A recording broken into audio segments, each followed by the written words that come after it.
Keep spawning culture.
Hey y'all, it's Andrew Reed, Mossy Creek Mushrooms. What's going on? So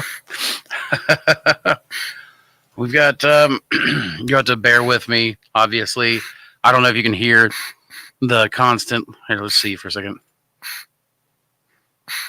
Yep, you can probably see or hear the oxygen. So I apologize for that.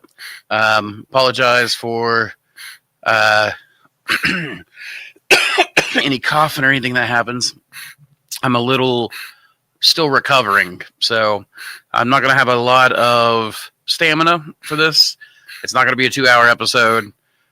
We're definitely going to be trying to figure this out. So, what's up, Falcor? Yeah, I am back. I am back in amongst the land of the living.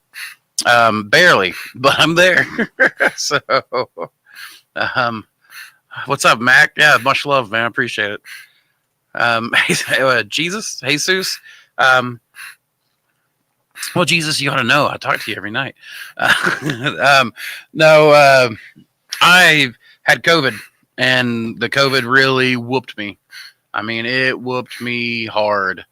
So, I've got some lung damage that I'm still recovering from. I'm doing a lot better, which is why I'm doing this with you guys. Samantha's teaching a mentorship right now, so she's not joining me. Normally she'd be right. She's actually really disappointed she can't be here.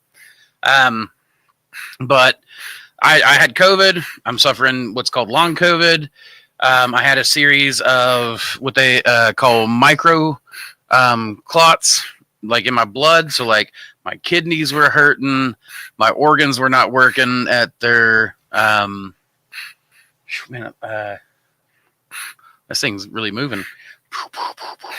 But they my organs were slowed down, was my understanding. A male of my age should be somewhere around 98%, at worst 97% oxygen absorption, according to the bloodstream or whatever. When I would stand up and walk around, I was dipping down to like 76%. Just sitting there, I was somewhere in the mid to low 80s. So, other than my lungs getting a little bit irritated when I get off the oxygen, like I'm weaning myself off. But anytime I start talking like this, I have to have more of it. I apologize if that's really getting annoying, that constant, but yeah, I mean, it was not fun, but I am back. So no complaints. A lot of good actually came out of it. Some bad. It put me way behind on work, but some of the good is that some of my previous mentees and some of the people that, obviously really care about us have volunteered to come down. So I've had people from Ohio come down. I've had Josiah of ET Fungi, if you guys remember him. He's been on the show several times as a co-host. He's just too busy to do it these days. He and his wife came down and did a lab day and a production day. I've had offers of help from like one of my friends down in Florida offered to fly one of his employees up here and have him work for me. I've had offers from as far away as Washington State. So thankfully, people have been very, very supportive, and I really appreciate all of that for sure.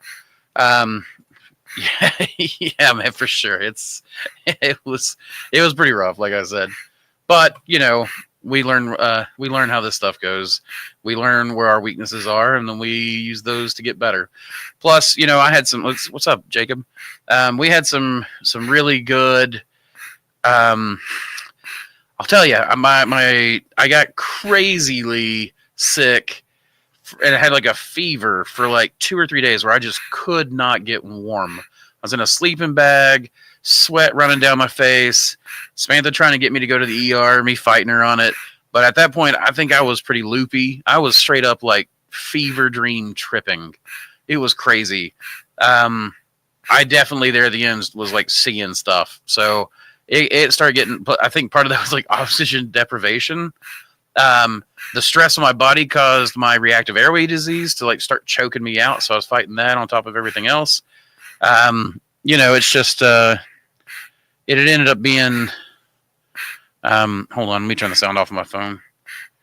It ended up being a lesson in, where I'm really, truly weak, and where things I can get away with and things I can't. So, yeah, I appreciate all the well wishes. I definitely do.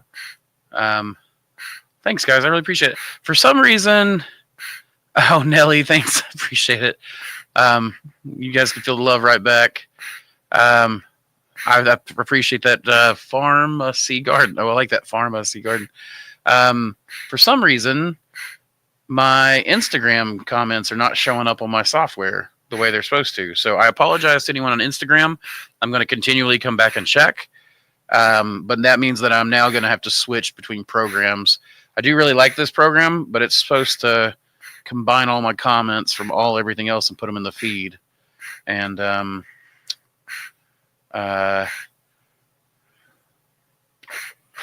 it does seem like for some reason the Instagram one is down. So I apologize to anyone on Instagram. I'm trying to bounce back and forth. So, but yeah, the fever dreams were terrible.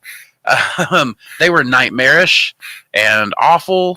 And I definitely had it was almost like tripping on mushrooms, where it was like you start becoming really aware of like where your failures are in life. And I had like an existential crisis, and that's some of the good that came out of it. It was just that I was like, you know what? I'm changing my life. I'm changing my business. I'm going to focus on the things that, part of the channel is I have gotten really worked up about how do I grow the channel? How do I do this? How do I apply to this? And the more I've worried about that and gone towards that kind of thing, I've noticed the channel struggles more. And so part of this, out of this, is just I'm going to be authentically me. If I'm down, you guys are going to know it. If I'm not, you guys are going to know it. If I'm happy, where things are good, what I'm focused on, I'm going to really narrow in my focus on the genetics like I've talked about. And then, of course, the extracts that we're doing. And I'm just really going to try to pertain to a focus. So, when the new website comes out, there will be a pretty narrow focus on products and services that we're offering. But we're going to take all those products and services that we've been offering, and we're going to pour the energies that we are freeing up from simplifying into customer experience, customer relations, making sure emails, phone calls, etc. get answered like that instead of the slow response times we have now. So that's how I want to make sure that we are serving you guys better. Part of that I feel like is just being authentically me. And then part of that I feel like is going to be, you did such a good job teaching that people do they come back. Thanks. But it's kind of what the business update is that things are about to change. The website's we're having a major overhaul, like completely building it from scratch. We hired a professional to do it under Samantha's direction.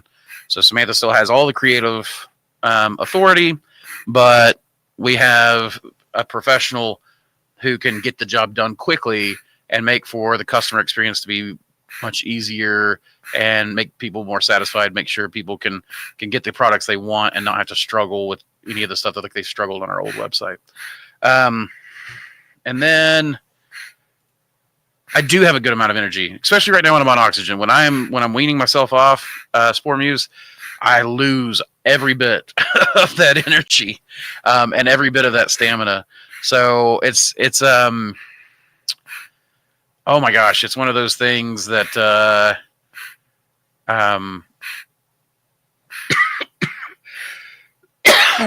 pardon me. It's one of those things that kind of comes and goes. So I've really been saving up today for you guys. Like I said, it'll run out. It'll run out pretty quick.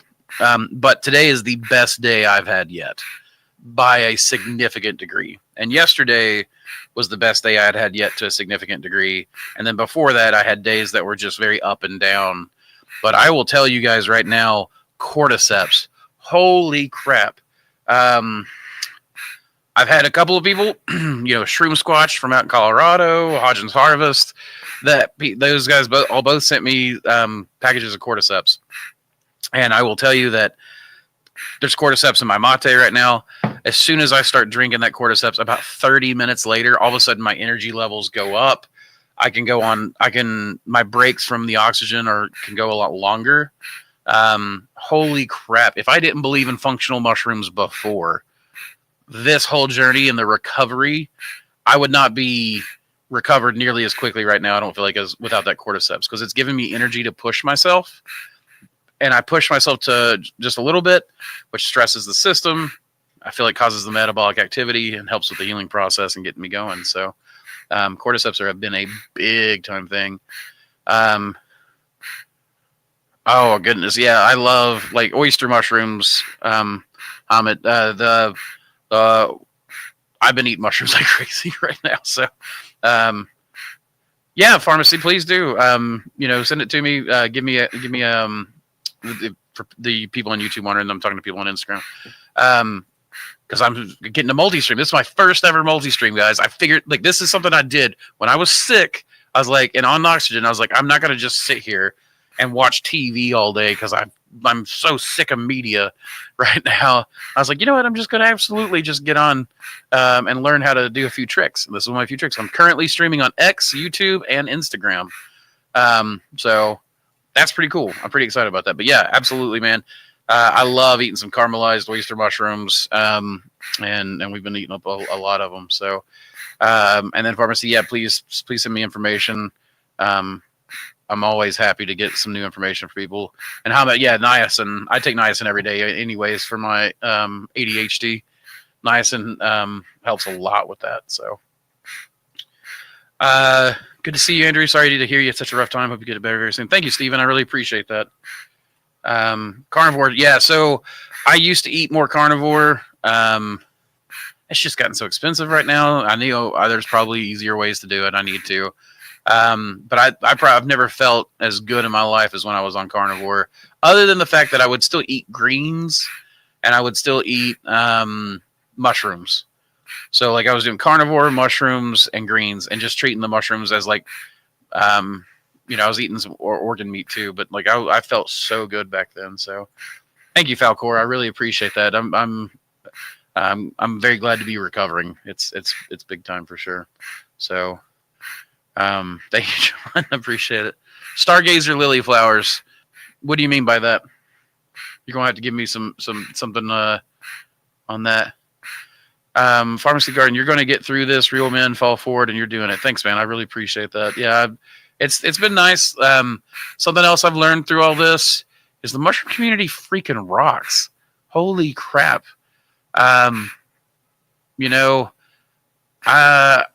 My close friends and my mom and dad, my brother, have all been very much like dropping off care packages. Hey, man, what can I do for you? Doing that kind of stuff. But it's been pretty obvious to me that like some people that I thought would show up really didn't show up. And the mushroom community showed up. People who know me off YouTube, where there's a very one-way kind of relationship. Or maybe mentees who only spent a week with me, and then a few phone calls afterwards while I was helping them with their ops. Like, these people felt enough towards me to come help me out. Like, what an incredible thing. People who you might consider like friendly acquaintances, kind of thing. Like, those people showed up and proved themselves to be true friends, or offered directly with like, hey, man, what can I do for you? Can I fly there and help you? Can I drive down and help you? Hey man, I can't fly down and help you, but I really wish you the best. If I could, I would. Can I send you some cordyceps? That kind of stuff. Like it's been crazy. Or even just some people like Ben Dooling and Joe Iovino and Josiah from ET and golly, a bunch of people knowing that I'm like literally down and out, having an existential crisis, right? Because I'm chained everywhere I go, and just calling me like, "Hey man, I know you're bored of TV. You want to chit chat for an hour? Let's talk about stuff. Let's talk about family. Let's talk about mushrooms, that kind of stuff." So, I mean, it just killed it. Like the absolutely killed it. So, I appreciate you guys. You guys have all been really, really good. I think I was going to make a comment, but when you clarified it was your breathing machine, yeah, sorry, it's probably loud. Or I could turn on the machine instead of the tank, but I felt like this would be way less annoying than the loud hum that is the oxygen machine, the concentrator. So, thank you, Julian. I really appreciate it. Falco, are you using an incentive spirometer? Keep them lungs open up. I have no idea what an incentive spirometer is, so I must not be using it. Right now, I've just got this on a pulse setting because it saves my tanks. Keeps me from burning through a bunch of them. So, but mostly I use a concentrator. So, but I definitely. So I have a shoot, what do they call it? Oh my goodness, I can't remember. You put butyrol treatments in it, you breathe in it. Not a vaporizer, though I guess it does the same thing. But yeah, so I've used one of those for my reactive airway disease because I get stressed out so easily, physically stressed, that the stress-induced reactive airway disease will just start choking me out for no freaking reason. So, Collinswood Mushrooms. Andrew, great to see you looking good. Thank you very much. I appreciate it. It feels good to be up and about. It's really crazy. Like, it's so thankful for the modicum of good health I have right now. Right? I do want to get back to weightlifting so badly. I miss the feeling of like lifting some heavy weights and then like an hour later you just feel on fire, but I don't have that kind of thing. Nebulizer, thank you, Falcor. I knew someone would have my back. Are your breathing issues related to spore loads from harvesting? Not that I know of. They did a CT scan for blood clots and all that kind of stuff because my clotting factor was up from the microclots. Plus, I already have a higher risk than average for blood clots. And they did a X-ray, and they didn't find any white lung, pneumonia, anything like that. No, my breathing issues are like I got COVID, I got feverish, I definitely got lung damage, so all of that kind of stuff.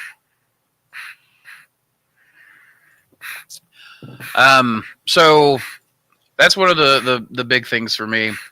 The nebulizer has been a big help. The oxygen has been a big help. But I honestly, other than the oxygen itself, I think the biggest help has been cordyceps mushroom. So we should look for beta-2 receptor agonists in mushrooms for lungs, etc. Yeah, I mean, we could definitely do that. It would be very, very interesting. I don't know. I would just be very interested in how that all works in general. So let's see, what do we got? Incentive spirometer is a small device that you breathe and blow into that moves a ball. They gave that to me in boot camp when they were trying to figure out what was wrong with my lungs back then. Yeah, I've used those. So I hate them. I hate them. But no, I mean, I'm not using anything like that yet. Right now, like I'm literally just getting up and I got really ambitious. I put my oxygen tank. My oxygen tank is actually in my my headphones. So my oxygen tank, I put it in my forage pack so that I can literally just, it's a lumbar pack and I've got the shoulder straps on it. Um, so I do that, and then what I'll do is, I got really ambitious. Like I said, I'm going to walk up the hill in front of the shop. And this was when I was still feeling bad. And I started there and got to the gate and was like, I'm done. I'm coming back. And I had to rest on the way back in. I feel like I could probably make it today with a few stops to rest, because I really don't have any sort of stamina right now or endurance. So just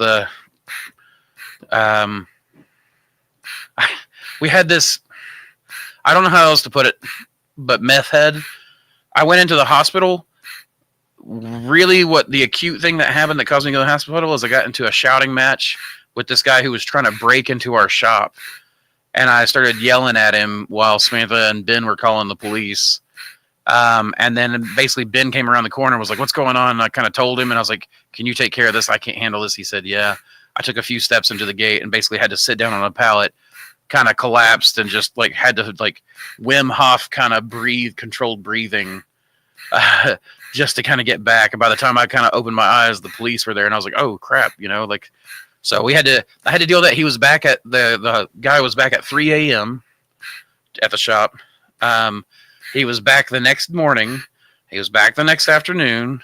He was back the same night. He was back the next day. Like, he just would not leave us alone.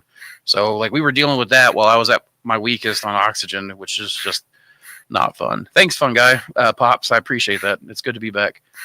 You pumping that? I actually thought about that. I was like, I've got this it's rented for a month. This is my 3rd week. If I can get off of it quick, even if I just rented it for another month, it's way cheaper than buying an oxygen concentrator. And I'm really thinking about running an oxygen concentrator through my LC to do aerated concentrated oxygen injected Collins. So I've thought about that. Like, I could play with this. Are there any more mushroom festivals or expos this year? There's probably some. There's probably some somewhere. I don't know. Oklahoma was the only one that Oklahoma, I was excited about going to a bunch of them, but Oklahoma was the one I was the most excited about going to. And I basically had to cancel most of the talks I was going to give this year. I had like a small, like I've been like recovering from my hypertensive crisis. I've had to deal with like these like subcutaneous blood clots and stuff that I keep getting. Then I had to deal with the hurricane coming through right before the Oklahoma Mushroom Festival, and I had friends and family, stuck up in the mountains and damage being done, and they just really didn't work out this year. It just turned out to be a really hard year, a lot of setbacks. But I mean, we handled them. It's just it didn't leave me. I didn't get to go to the McLeod Mushroom Festival. I didn't get to go to the Oklahoma Mushroom Festival, the Georgia Mushroom Festival.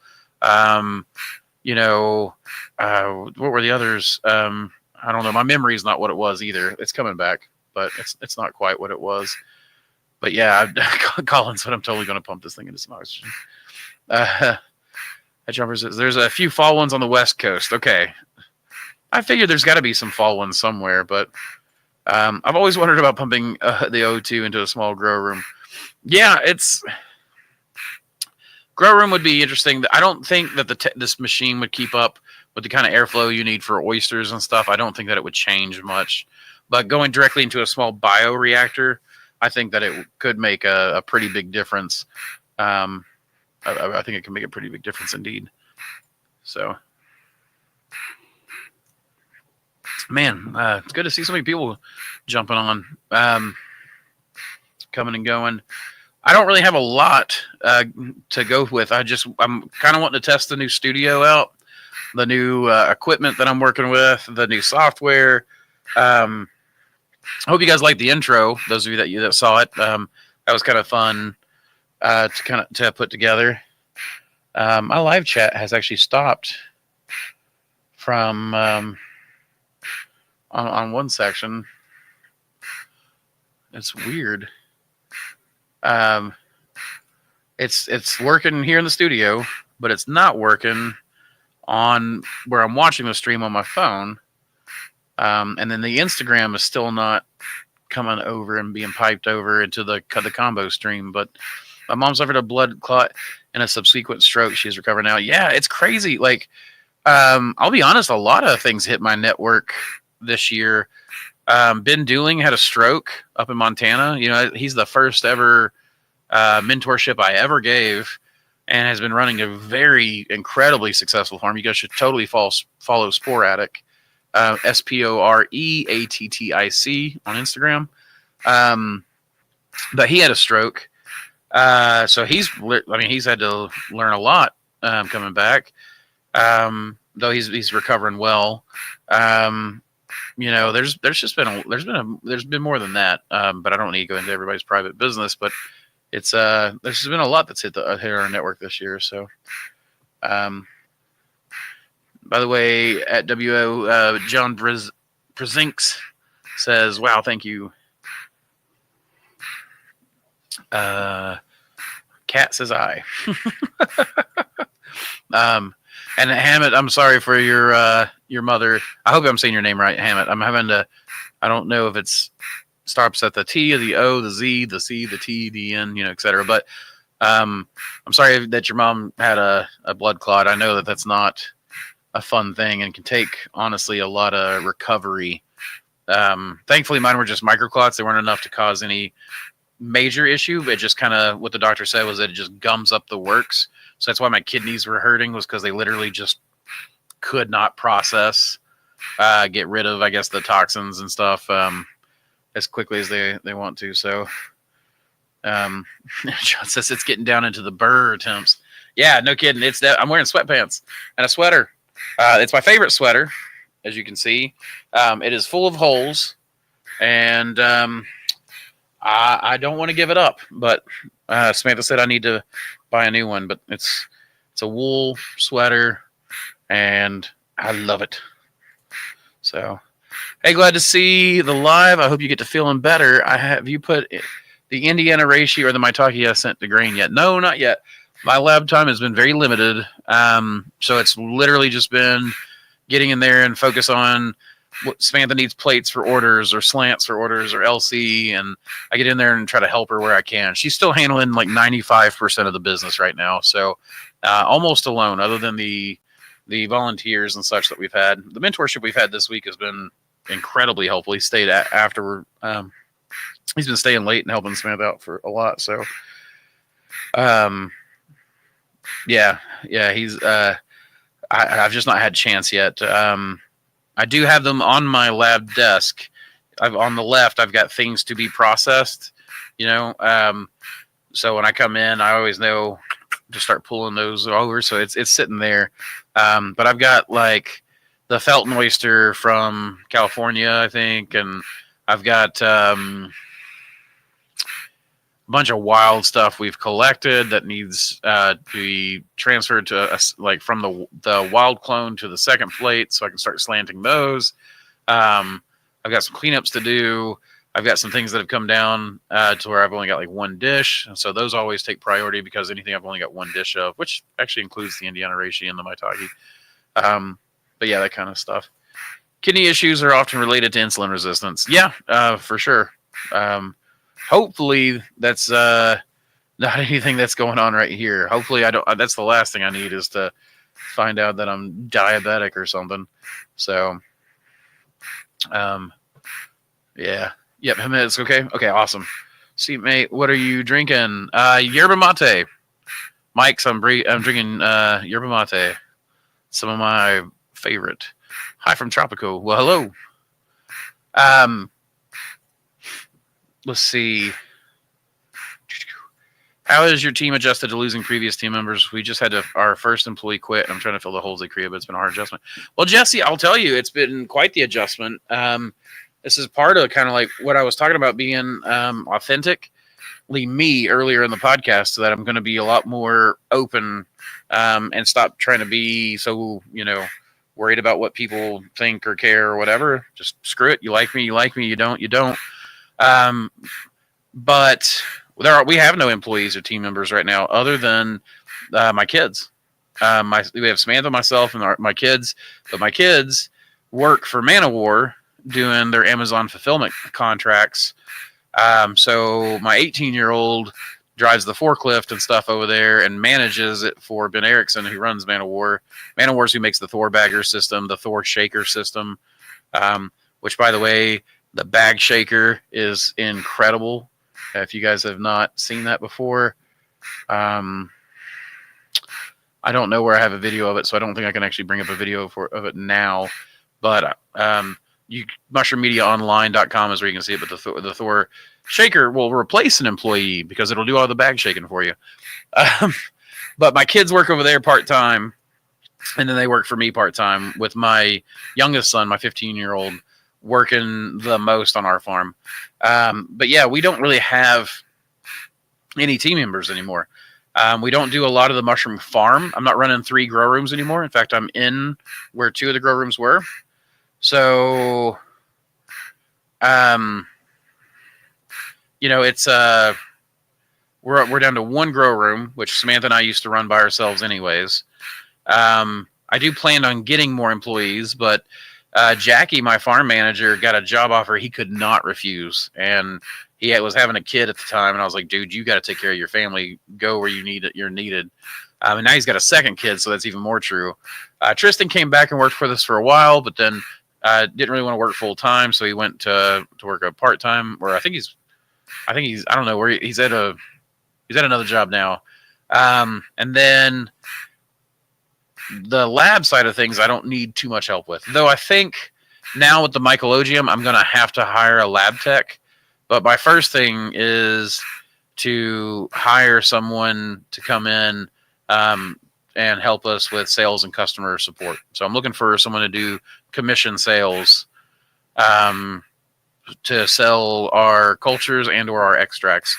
So they don't even have to be here. Honestly, the salesperson doesn't think about it. So I need to find someone who's wanting to sell functional mushroom extracts and then get paid based on how hard they can sell it. Because I can make it. I can make tons and tons and tons in a day, every day, all day. And so I just need to get someone to drive that engine. But to answer your question succinctly, Jesse, which I'm not doing a very good job of, it is always a hard adjustment. But oftentimes when you lose employees, you discover new ways of doing things where you go, oh, I didn't really need that person anyways. And it doesn't matter if they're a good employee or a bad employee. You always have this where you're like, oh, I can do this way, and this person wasn't always necessary. They might be necessary to do certain things, but like you'll cut out parts and you'll go, oh, okay, I can remanage and restructure this thing. So the hurt goes away. My problem is I make friends with my employees, so it always hurts when they go because, Jack and Tristan in particular were 2 brothers that were Cherokee, and they were just like the 2 funniest people I've ever met. The 2 years that they worked for me, I've laughed more those 2 years than I probably have the rest of my life combined. So it was definitely hard to lose those 2. But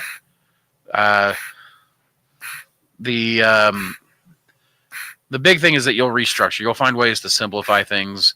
Or when I say cut corners, I don't necessarily mean on your quality, but you'll cut corners like, oh, this part was unnecessary. Why am I mixing substrate before I put it in the bag when I'm going to mix it anyways when I put in the spawn, right? So you just mix it after sterilization instead of before, that kind of stuff. So, you find ways to reduce labor and move on. And it is a hard adjustment. Someone I know up in Knoxville, a mushroom farm up there, went from like 4 employees to 2 in 1 week. One quit on them, and then one was already had given him a month's notice that they always knew that he was going to have to leave at that time for like college or something like that. But at first he freaked out. Then he had a hard adjustment, and now he's coming to me and going, man, it's the best thing that ever happened to me. We hired in a new person. We've got 2 people still, because I think they let someone else go.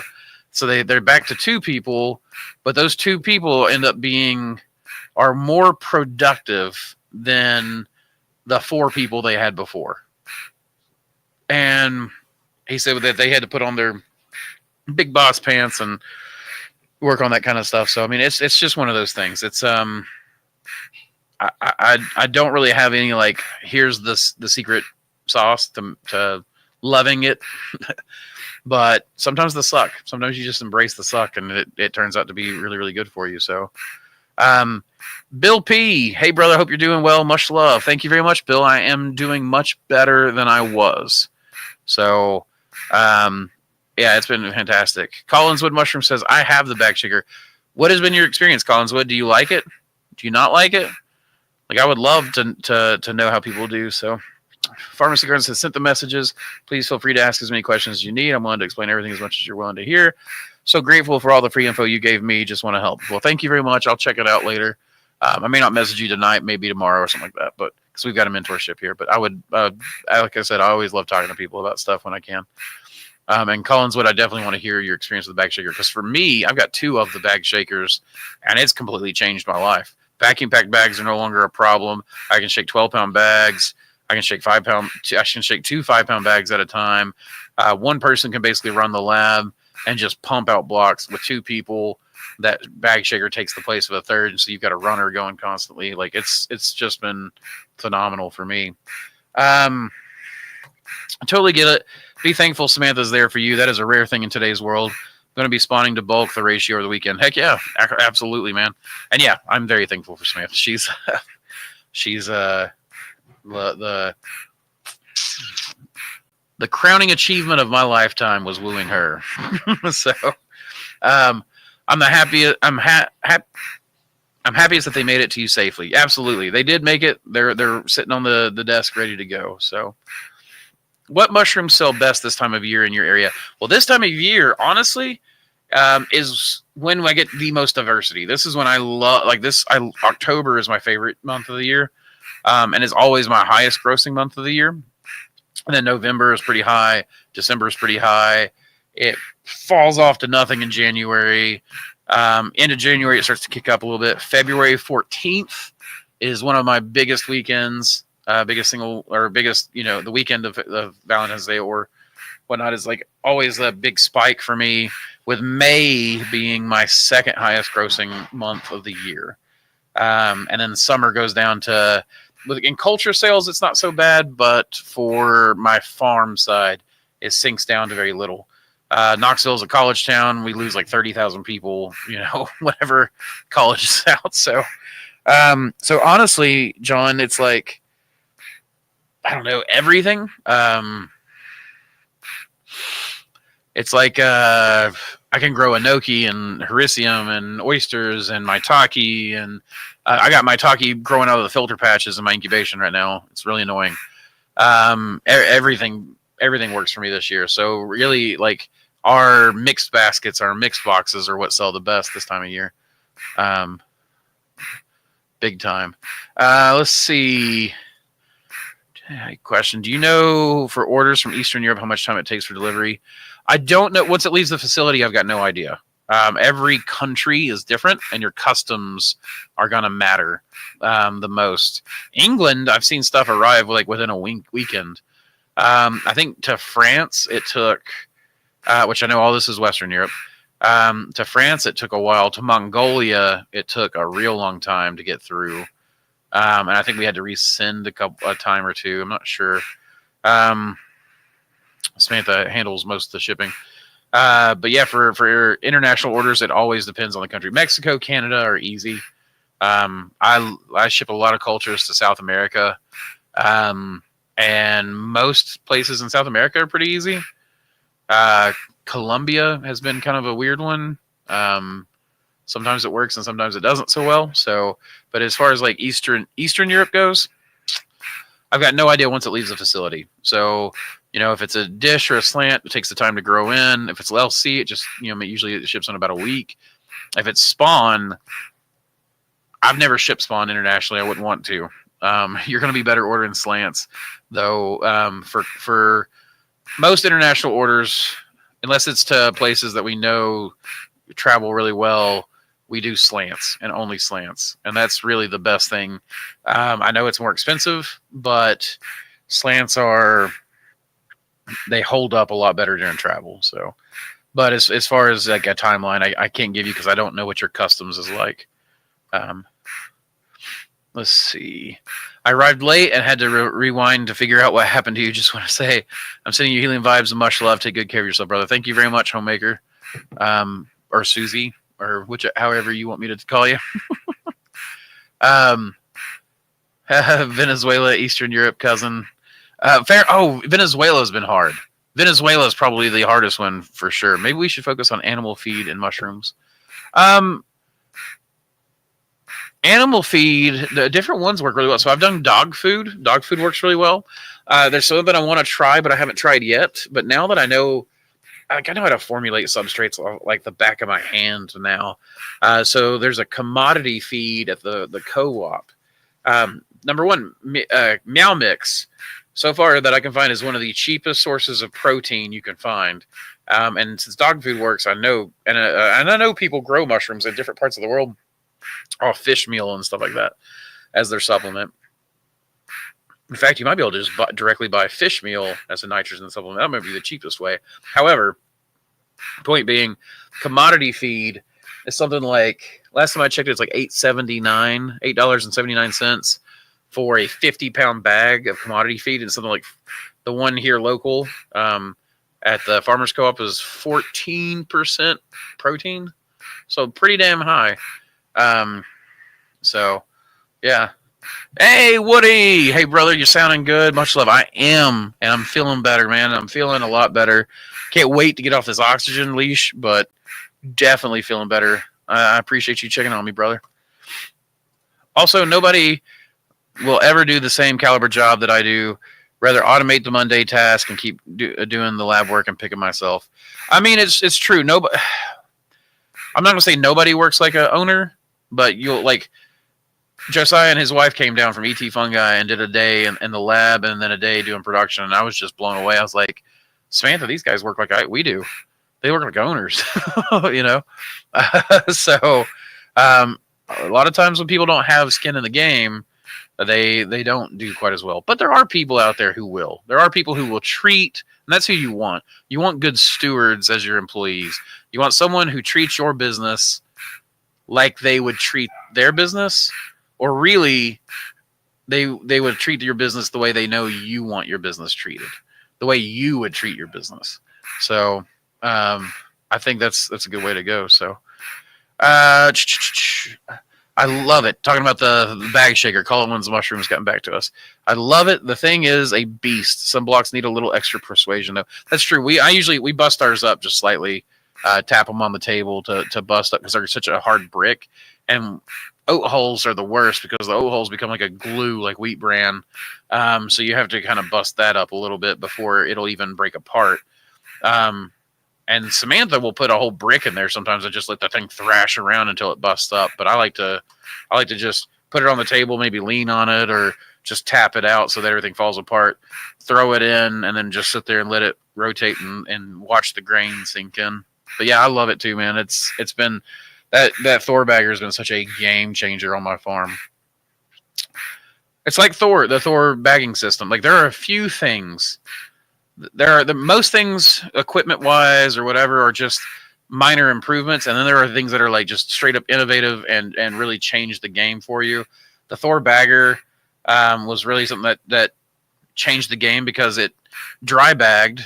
And there's another dry bagger on the market, and it's a good dry bagger, but it costs 3 to 4 times as much. And then with all their extra add-ons to make it roughly the same as Thor, it costs more than that. And then there's, like the Fenrir bagger or the Octo bagger or whatever they call it. You need like 8 heads, and each head costs $1,250 or something like that. And you need 8 of them to reach the speed of either the Myers bagger or the Thor bagger system. And so you're talking like, it's like so uber expensive.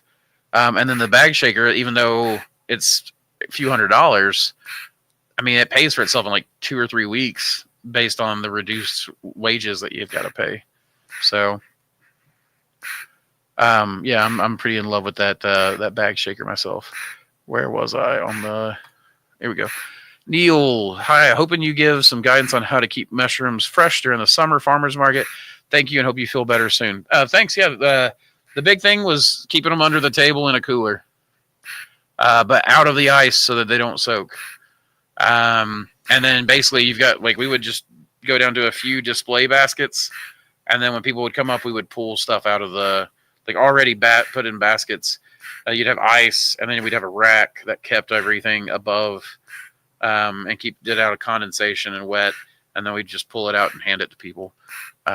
That's how we kept it fresh. You can sometimes get a little mister system. So if you bring a tank of water with ice and ice water in it, you can buy these pumps that off Amazon. It's just a pump, DC powered pump, with a solar panel. Just that it just screws into the plugs, screw together. You put it on the top of your car, your truck, whatever. You've got that tank with the ice in it, and then you got this pump, and then you attach the pump to. They have these patio misting systems that you can buy on Amazon really cheap. You just screw those together.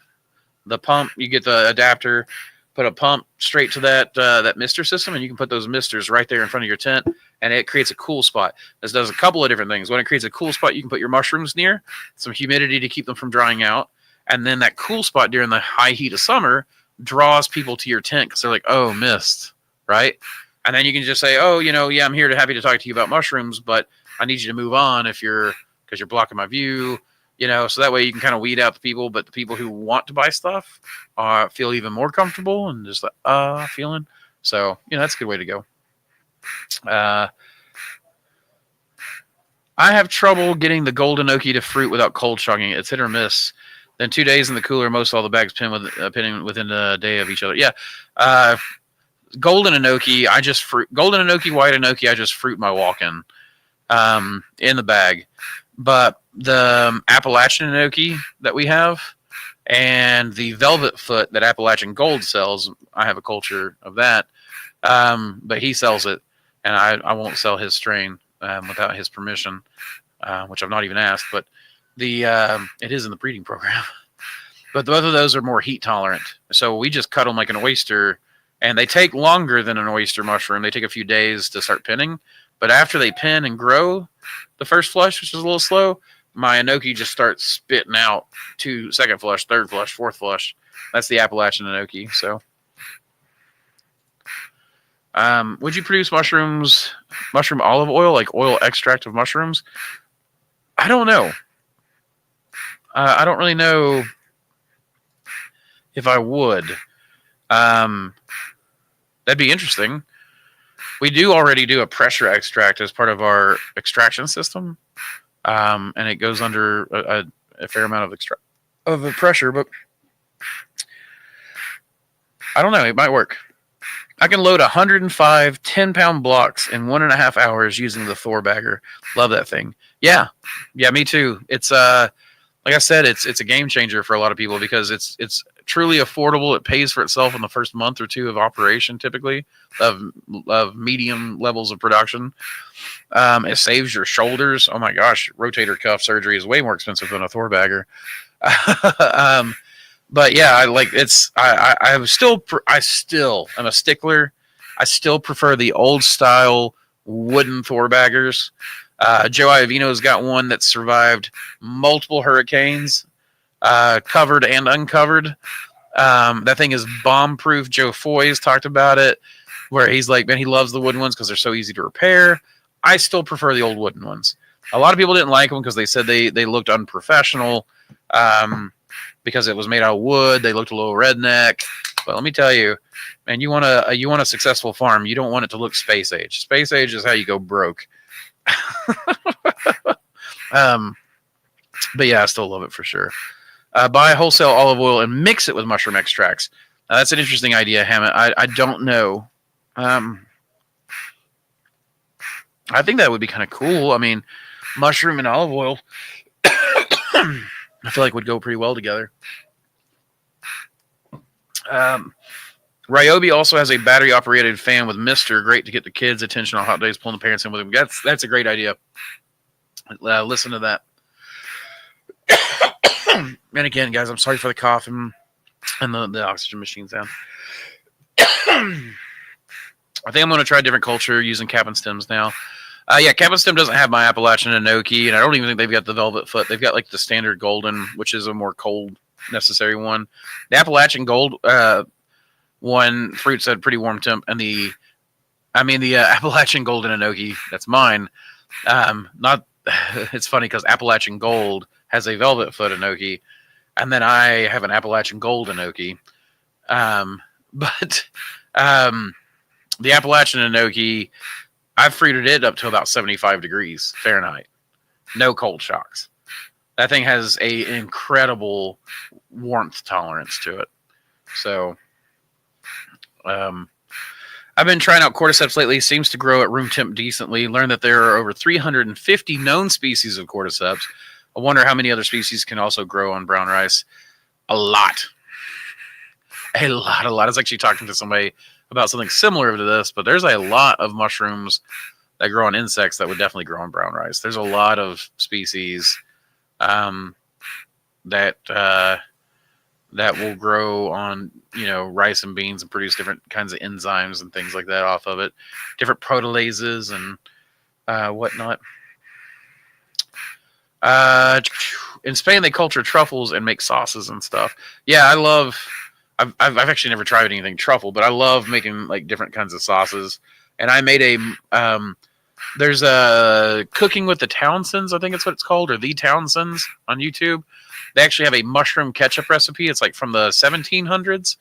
Try that recipe and make it with your gourmet mushrooms. I think they make it just with buttons, but make it with gourmet mushrooms. I plan on making an enoki ketchup, a maitake. I want to try a bunch of different types of them. So apparently, I guess fish and mushrooms were what the original ketchup was. But it's also a neat show because I learned to make these little squared off pan fried donuts. Kind of remind me of like the Chinese donuts that when you go to there and it's like Pillsbury canned, rolled around in sugar. But I make them and I take them to like dinners and stuff like that. And my old fashioned donuts they always get eaten, and it's incredible stuff. That show really shows you how to make some cool things. So the Townsends is a good one to go check out.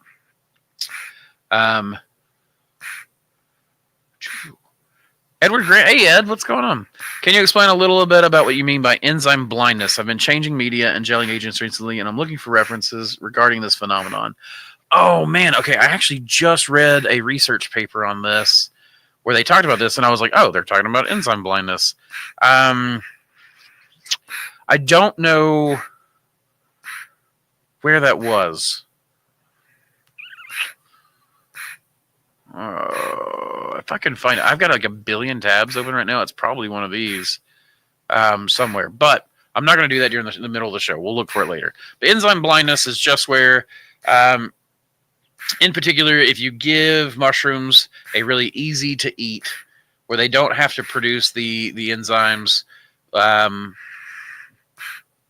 lignase, whatever the lignin one is called.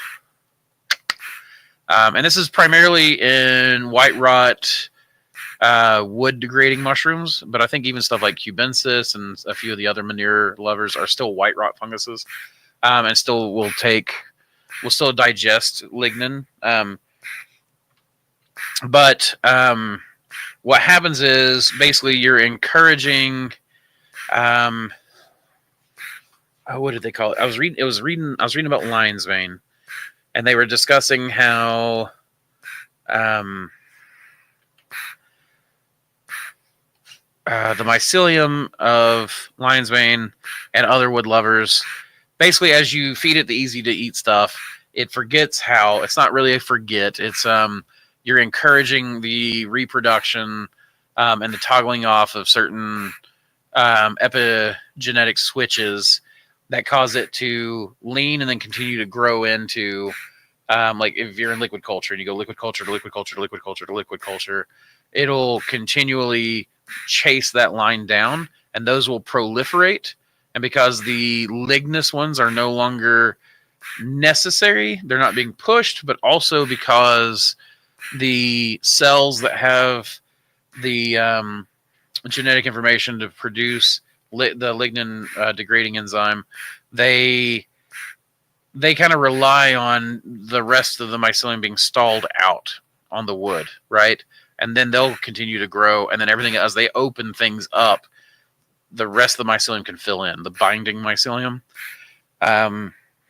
So because of this, you can basically chase something down the line, and because we're grabbing little pieces of tissue, you can proliferate the genetic information that doesn't include the lignin breakdown, and you can select for that quite accidentally. And because of that, you're kind of isolating out the mycelium's ability to break down the lignin. I really want to find that paper because that paper did a great job of explaining. Like I just read it and I was like, oh, that's enzyme blindness, like completely like an actual scientific breakdown of enzyme blindness. So I think what you mean by putting enzyme blindness in Google just brings up a bunch of random stuff. Yeah, that's not. Yeah, it's not the official term, and I can't remember the official term. And unfortunately, through all this, my short-term memory is not really what it has been. But lake haze. I did some work on my Taki lake promoter region mini transcriptional regulators. There we go. So Hamit's got it over in Instagram, which Instagram I can't show.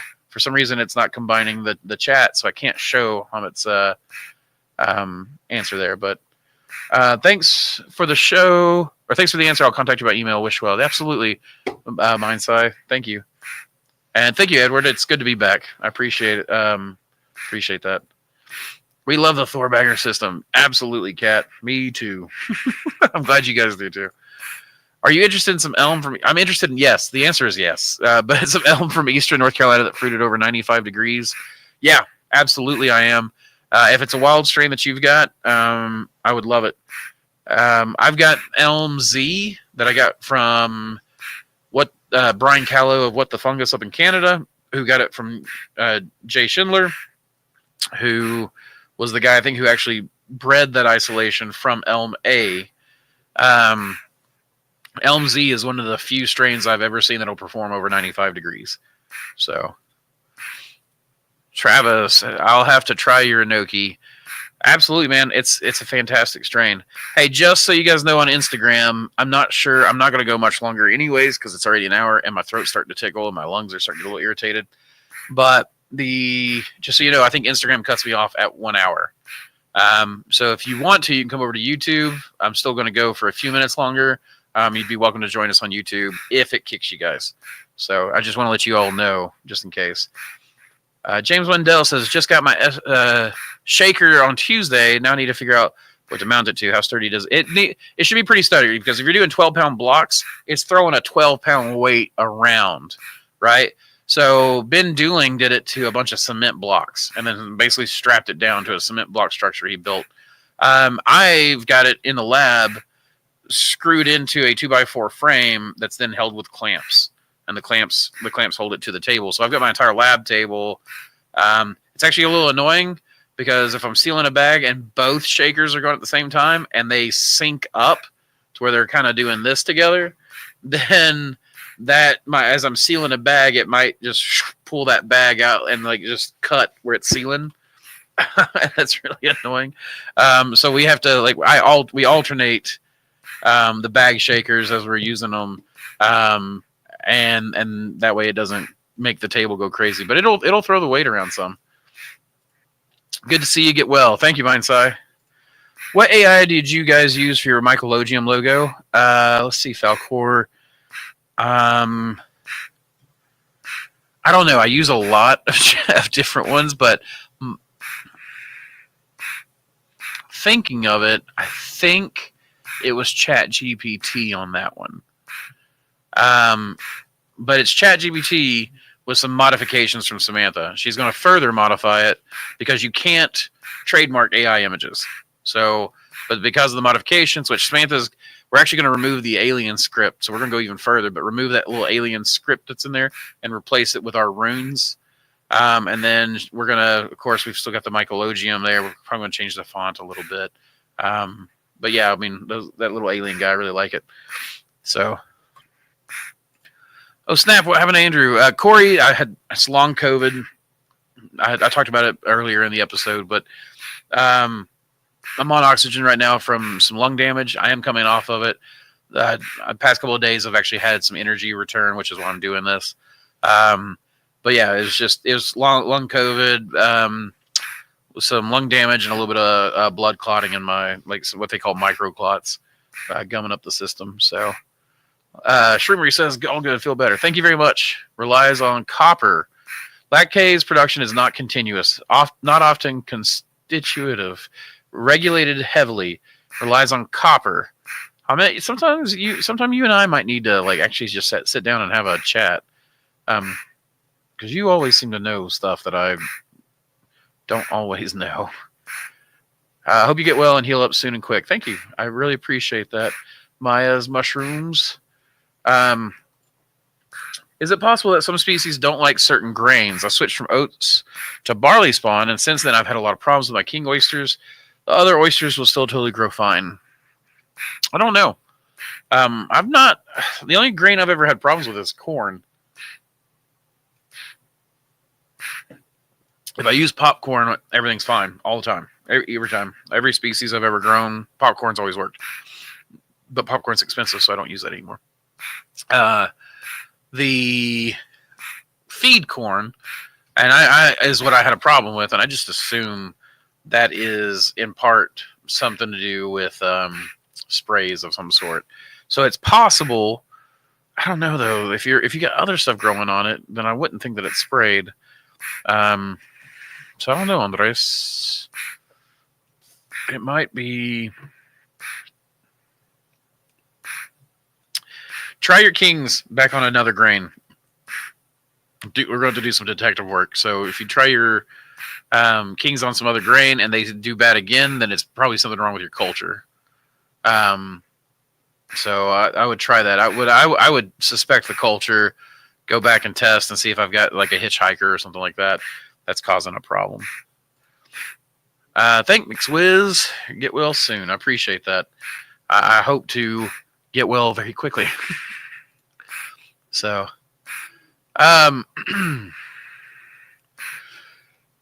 excuse me. Again, I'll have a lot more going on, but that seems like a good chance since we're at an hour. Instagram has still not kicked me off, so we'll see. And oat works fine. Thank you. I'm glad that it does. Let's see. How about we go and just do a really quick word from our sponsor, shall we? Introducing the future of mycology, Dr. Silurian's Elixir of Mycelial Mastery. This isn't your average culture mix. It's a revolution in a packet, crafted for the dedicated cultivator seeking unparalleled growth. Experience the visual alchemy of this masterful brew. As you mix 10 grams with 500 milliliters of water, watch the solution transform into a rich, amber spectacle, the hallmark of a nutrient-dense sanctuary for your burgeoning mycelium. This is where vibrant color meets vibrant life, setting our elixir apart from the ordinary clear liquid cultures. Prepare to be captivated. Mix 10 grams of Dr. Silurian's elixir with 500 milliliters of water, add a stir bar for thorough integration, and sterilize the blend at 15 psi for 45 minutes. Once cooled, introduce your favorite culture into this perfectly prepared, nutrient-rich environment.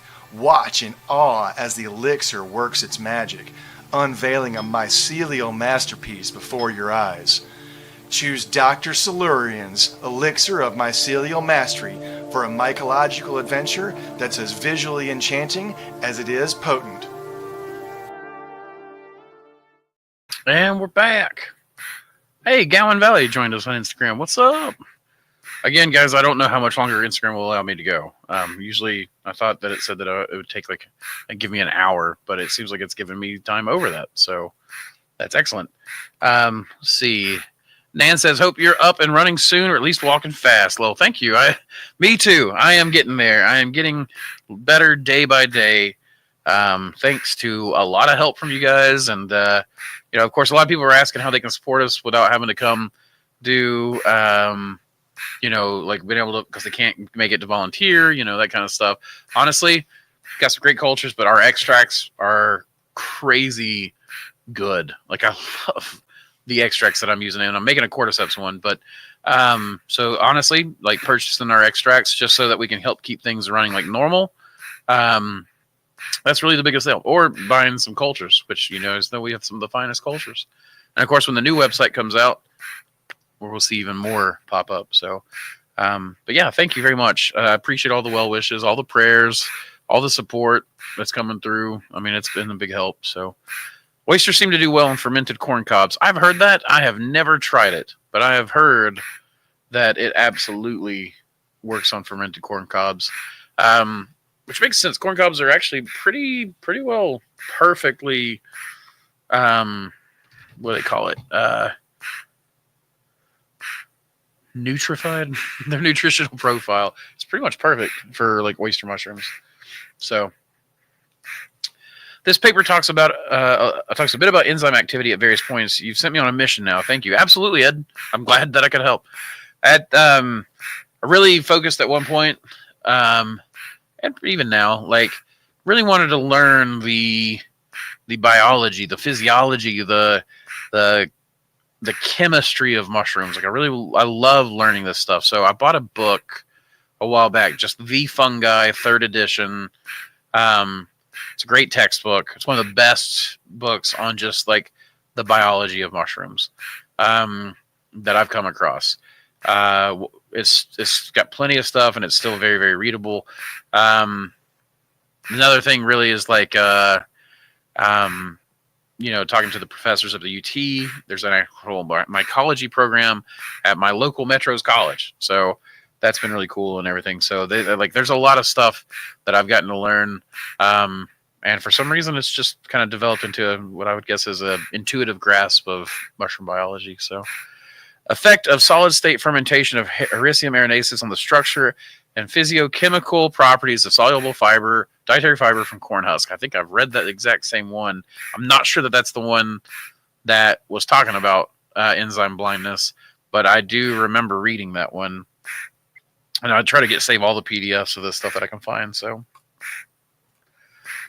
are you going to do an announcement when the Cordy extract goes live? Yeah, I'll absolutely do it. I'll do it either on the live show. I'll probably do it on Instagram.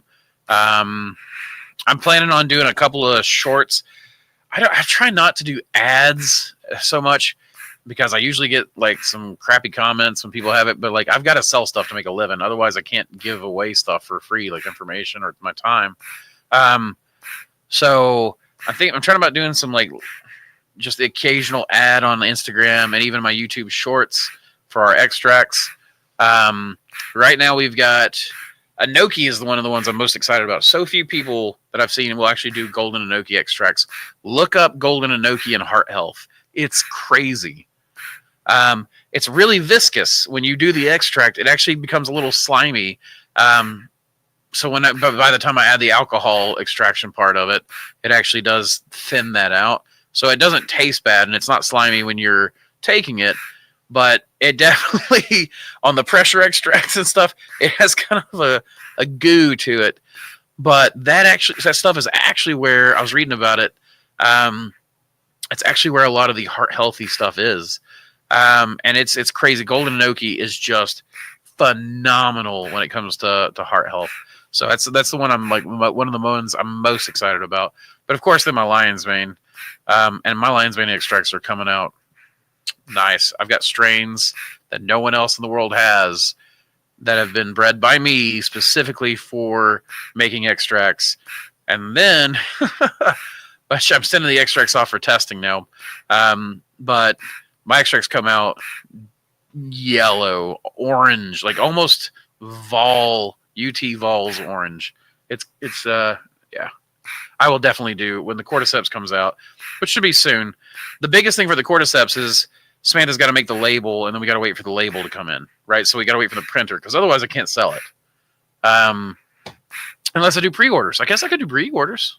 So if Samantha will just do a mock of the label, we send it off to the printer, I'll have the extracts bottled by 2 days from now. I've already got the cordyceps in. I'm going to make cordyceps extract probably tomorrow. No, can't do it tomorrow. I'm doing it during the mentorship. I might do it tonight. Depending on how much energy I've got left. But anyways, basically after the weekend I should have it, and I can do pre-orders. If people want to buy pre-orders, I can definitely do that because I'll only have a certain amount in the beginning. But I'll definitely do one. Was wondering. Let me check Instagram really quick. Wishing you a speedy recovery, brother. Let us know if we can do anything to be of service. Thank you, Gowan Valley. I really appreciate it. You guys are not far. Have you played with the Unicorn Horizon bags for in vitro? What do you think? Charles, I've not. I have not done it yet. No, I did. I did grow on the Horizons. They grew on maybe a little faster, but it wasn't really noticeable compared to other stuff.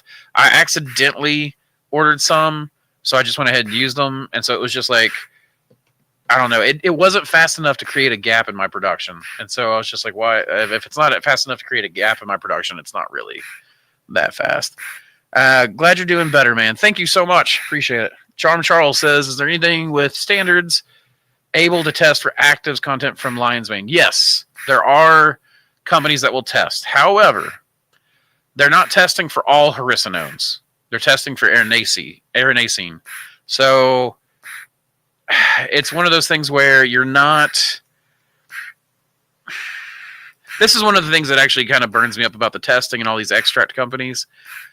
You want the whole mushroom. I agree with that. You want the whole mushroom over the mycelium. I'm pretty sold on that. One of the big things though for me is they keep talking about how great their extract is or how great their extract isn't or whatnot. And even me, I'm guilty of it. But the truth be told, like let's say ganodurnic acids, this company that I'm working with, they test, when I was looking at it, they only tested for ganodurnic acid A. Then I think they had 2 more that they were adding that week that I was discussing this with them. So 3 out of 400 and something ganodurnic acids, we're testing for 3. Like, how do you know that your reishi extracts are really that potent other than in that one that you're testing for? And it's great to know that it's high and potent in that when you're testing for, but you don't really know all of that. For lion's mane, at least there's erinacines, and we do know that erinacines have active, are an active constituent. But from the mammal studies that I've seen, there's like 2 or 3 good studies that I've watched about performance based on a control group, and then those who before and then after taking purified erinacine or haricinones or a mixture of both erinacine and whatever. So and the haricinones. And the thing that they found was the largest statistically relevant data. Like the erinacines grew, like improved the memory performance and all this stuff a little bit. The haricinones performed a little bit better than the erinacine by itself. And then what really worked best by a long shot, it's not like it just added the 2 together, like it multiplied the results, was having a full spectrum of haricinones and erinacine content together. And that was the best performance. But we're not testing for other haricinones. We're just testing for erinacine. So, I don't know. It's definitely, to me, better to go with the whole fruit body extracts and then try to extract everything you can out of that mushroom, not just one particular chemical constituent. So, sorry, McWiz Gaming. I didn't realize I had that up the whole time.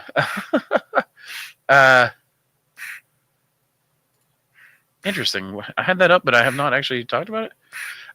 Was wondering, what is the smallest lion's mane variety that you've seen? I wonder how small you can get fully developed fruit to form inside instead of the inverse. Oh shoot! Do you follow me on Instagram? You should go look. There is a lion's mane that I have that I just cloned. That's about this big, and I just confirmed growth off the clone. But it's about that big. My scalpel blade was way larger than this mushroom, and then I have a little comb tooth that's about the same. It's like that, this tiny little mushroom. So those are the smallest ones that I've seen and cloned. And they had full teeth. They absolutely fully had teeth. I personally think it was just because it was the end of the season that they were like that. but who knows? They could have been tiny and small. But if you saw the one on Instagram, that was the smallest one I've ever seen. So, yes, harrisinones, foggy dew, harrisinones and arenacenes both found in the fruit. Hamet says ferulic acid and comeric acid. Those terms are familiar, but I can't remember in what context. It all forms with the breakdown of lignin. There we go. And that's another thing, right? Like, what are your mushrooms grown on? We already know that, like, for instance, psilocybin cubensis produces more psilocin when you put tryptamine. That can't be right. Maybe it's right. Tryptamine in the substrate, it increases the psilocybin or the psilocin content. So we know that certain things will produce better. Liquid cultures, the enzymatic profile of liquid cultures. That's what it was, Ed, if you're still here. I was reading about liquid fermentation and the sugars that are used in liquid fermentation. And it was talking about maltose was pretty much the best sugar to use to keep the enzymatic profile in your mushrooms up. To keep, like, maltose is like, it produces a much better enzymatic profile as your mushrooms are going through. They take to grain better and solid substrates better than they do if you feed them dextrose, just regular glucose. But glucose was better at producing more biomass in the liquid fermentation. It was a whole thing about it. I'll have to find that study for you, but that's what reminded me. But that reminded me the all breakdown with the lignin. The lignin, I think, is definitely going to cause, a reaction. I mean, if you're producing lacase, I hope I'm saying that right. But if it's producing a separate enzyme than what it would normally, then there may be a whole other host of enzymes that come with that we, we're up to. Do you sell your most medicinal strain of lion's mane? I do, but right now,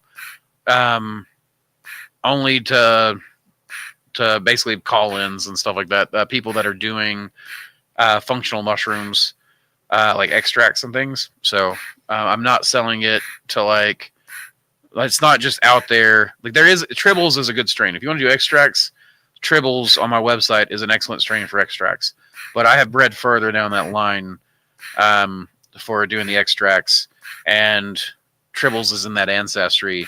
But I don't have that one further down on offer to the public. It's only offered to basically people who will use it for functional mushrooms but not resell it, kind of thing. So we're working actually on a lease right now of leasing that strain, so to a couple of, like, large scale companies.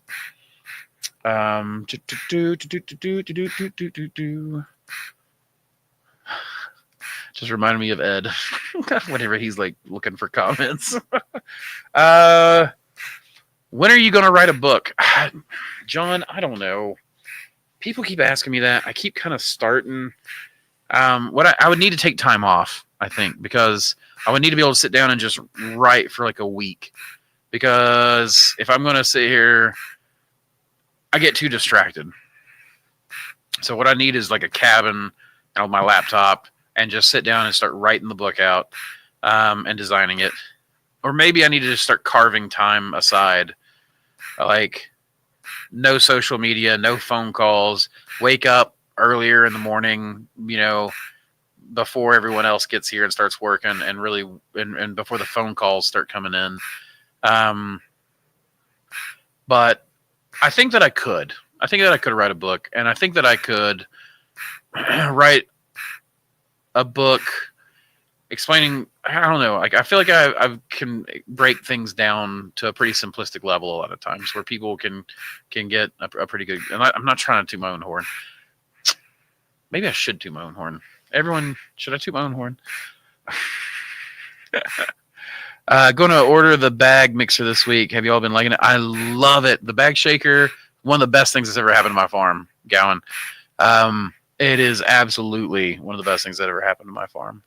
And John, going back to the book, people keep asking me to. I think that I think that it would be a good move for me to do so. I just the one of the things is getting out of running the business in survival mode and getting to a point where I can take some more time off again to actually or focus on it or carve out some time somewhere in my day to do it. So we'll see. Maybe I'll just stop playing video games for a little while and just use my video game time. I usually play about an hour in the evening before I head off to bed. Maybe if I just use that to sit down and write, it could be pretty good. Check out The Fungal Pharmacy. I have that book. I love that book by Robert Rogers. I spent hours and hours reading sections of it. You will love it. Absolutely love it. I already have it. Fungal Pharmacy. A lot of people don't know is that one of the first things I ever did after I got a medical discharge from the military is that I went to herbalism school for about a year and graduated. I mean, at the lowest level, but I graduated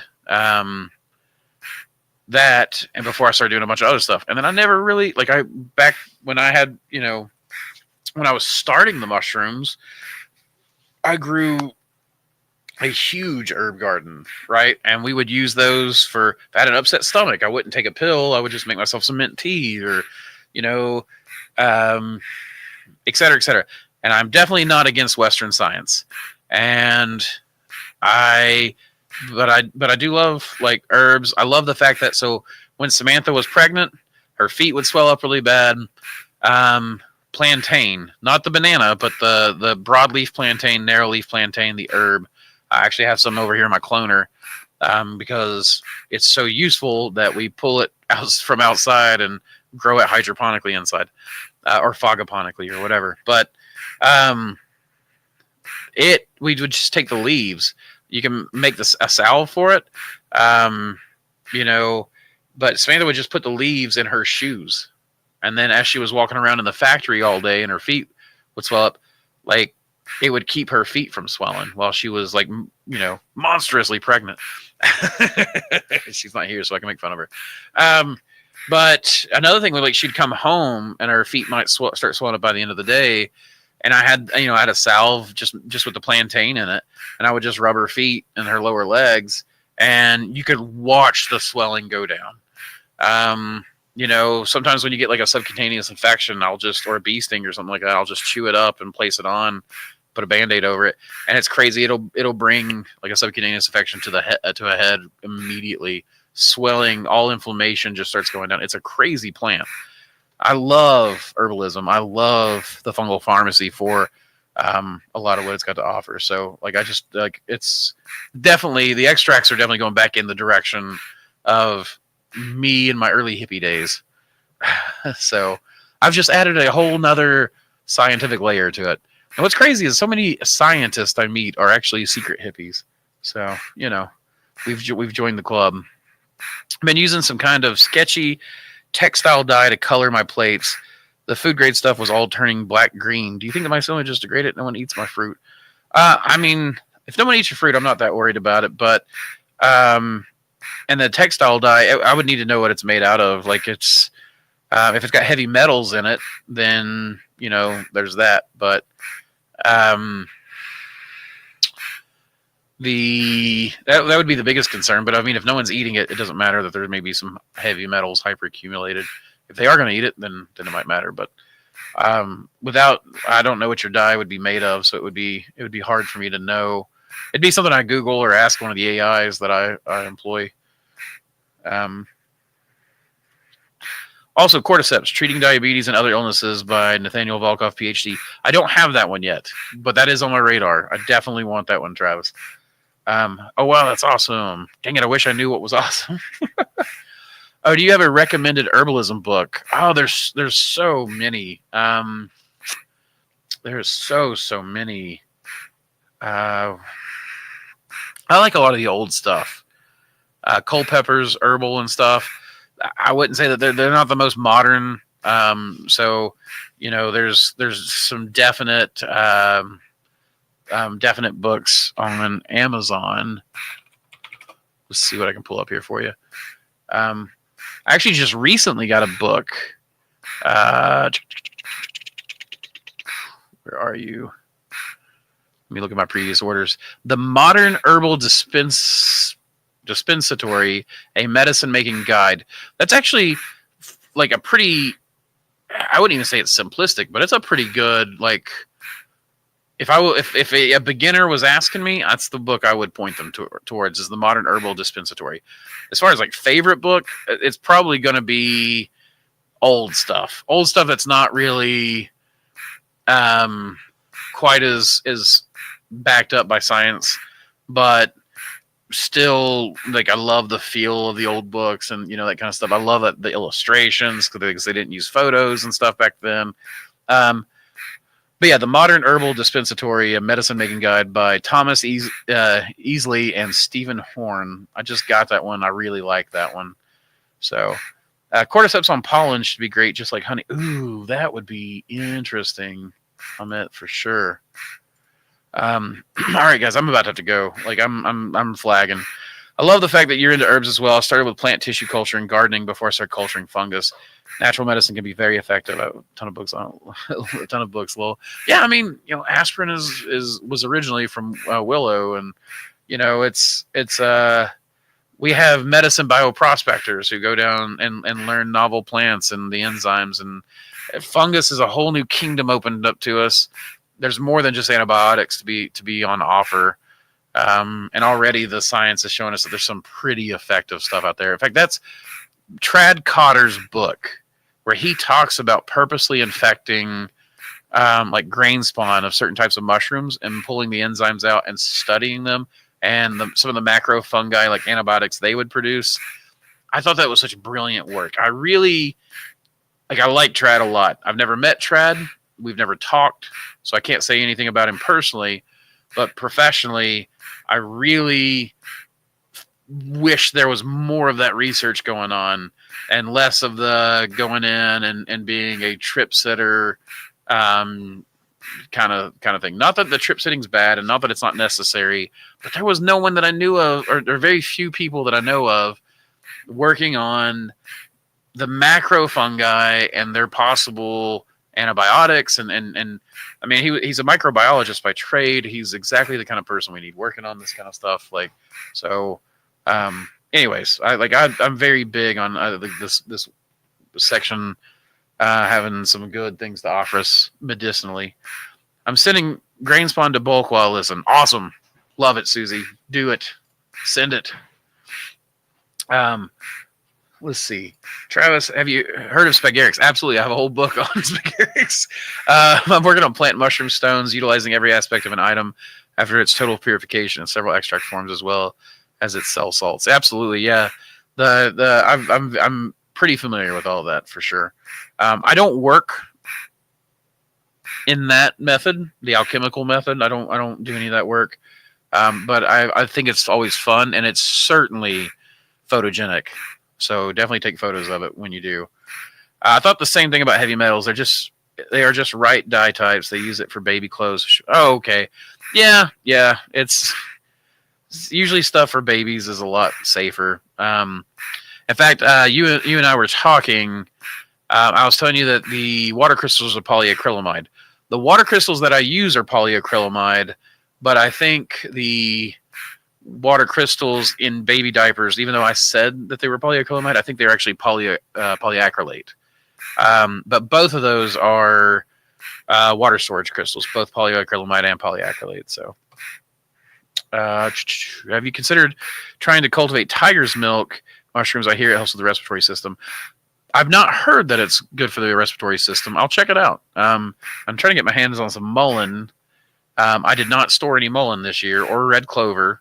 And both of those, I will tell you, red clover in particular, red clover flowers, I have used for years.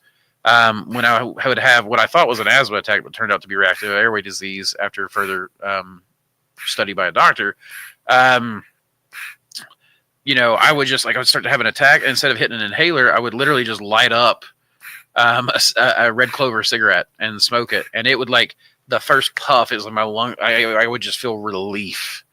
It's like they would just open up. Like you wouldn't have to sit there and smoke the whole thing. Just a couple of puffs, and it would just be like immediate. It was way more comfortable than like an inhaler. Because for me, like the nebulizer in particular, when I went to the hospital, they gave me that nebulizer treatment. It felt like somebody had reached into my lungs and was stretching them out like a glove. Like I could breathe, but it was so uncomfortable.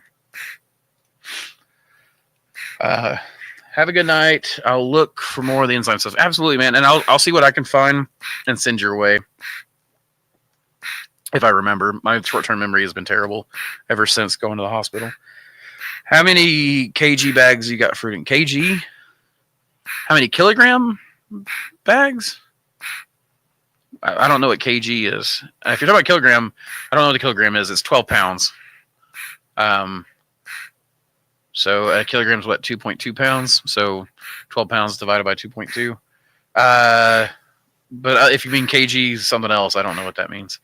They make some chemo drugs from the Pacific U. Interesting. What's really interesting and really exciting to me right now is polysaccharide K from like turkey tail. I've been collecting every turkey tail strain I can find this year, which only turned out to be a few that really took.